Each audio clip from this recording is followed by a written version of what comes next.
So, Nikhil, I would now pose this question to you. How do you think we can develop a strong and sustainable leadership pool to support GCCs?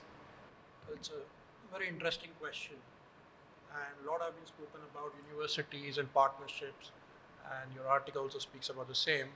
It's just purely coincidental that I'm on this panel where people are talking about universities because I come from a GCC which serves 30 different universities across the globe. We are a higher education group, and we've spent a lot of time thinking about talent, leadership, and cultivating it. In the 9 years of our experience as a GCC over here, what we have realized it, the few things you can do internally and the few things you can do externally with the broader industry. The first is functional mobility for your existing leaders within the GCC. So they understand the various different operations which are not predominantly their domain expertise. Second is cross-border talent mobility.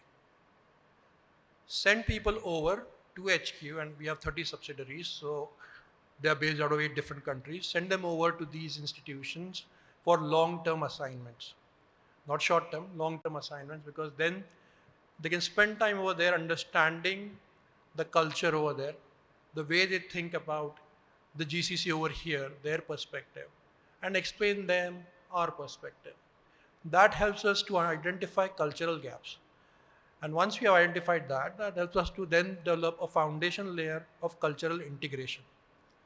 This culture integration then enables us to build a common environment which states one company, one goal. We're not talking subsidiaries, we're not talking HQ and so on. The third and the most important part is educate your leaders to talk the GCC language. Initially, we saw a gentleman present the 3 stages of GCC maturity. We have 5. So that's how we have evolved. So the first is, of course, transactional services, which are a pure play cost arbitrage focus. Second is gradually evolve into a global knowledge hub, which enables you to then develop best practices for the group, enables you to improve the processes and move towards excellence. The third and the natural evolution is center of excellences, where you provide higher value services, digital transformation, automation, product development, analytics, and so on. And that mushrooms into creating innovation hubs. Now that's where AI and everything else comes together. But the fifth stage, once you have achieved all this, is strategic partnership. You're a strategic partner to the group, the HQ, and the subsidiaries, where you are playing a big part in defining the strategy of that function or subsidiary. You're also managing global teams from here. So these 5 stages we educate our managers and leaders with. So then they can talk this language. So we have about 35 services as of today, and almost 20 of them started at the cost arbitrage stage, but a lot of them started purely as a center of excellence.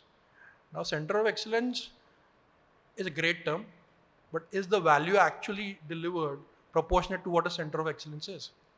So we help them understand that the vision is center of excellence. However, you need to understand what are the stages of maturity. First 6 months, you will show success through low-hanging fruits. It's pretty easy to do. But now you have to create a repeatable engine of coming up with solutions for the group.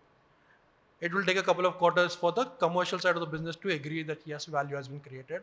Another couple of quarters for the CFO to agree that yes, value has been created through the GCC. So it takes a couple of years. But once our manager leader understand this, which stage they are in and how the maturity works and where they can go eventually to exploit the full potential of this partnership, that is when they can explain it to their stakeholders and it becomes one team. And then they work towards creating plans which are from 3 months to 24 months and lead us to a maturity stage. The other component over there is AI literacy, but I won't go into that because enough has been talked about it.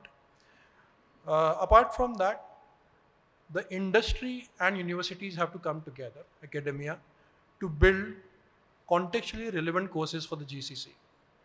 Last year, 2 have been launched. One is with ISB and ANSR, and second is with IM with Anilesh Seth, who is a veteran of the industry.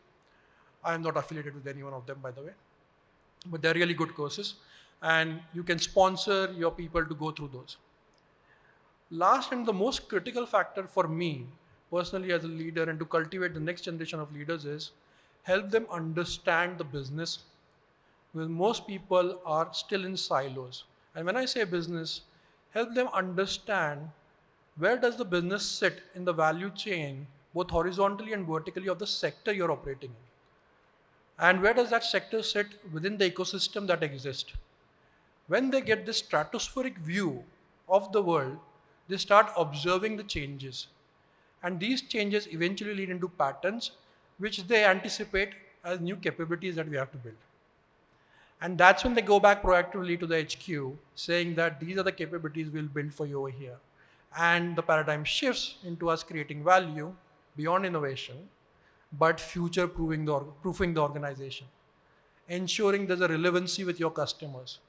So that's how we see our objective is to create all-rounded leaders.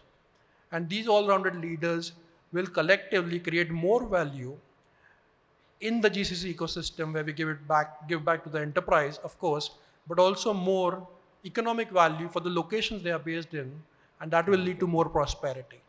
So that's how we believe leaders can be cultivated. Very true. And they'll take it to the next couple of decades. No, very true, very true. Thank you so much for that.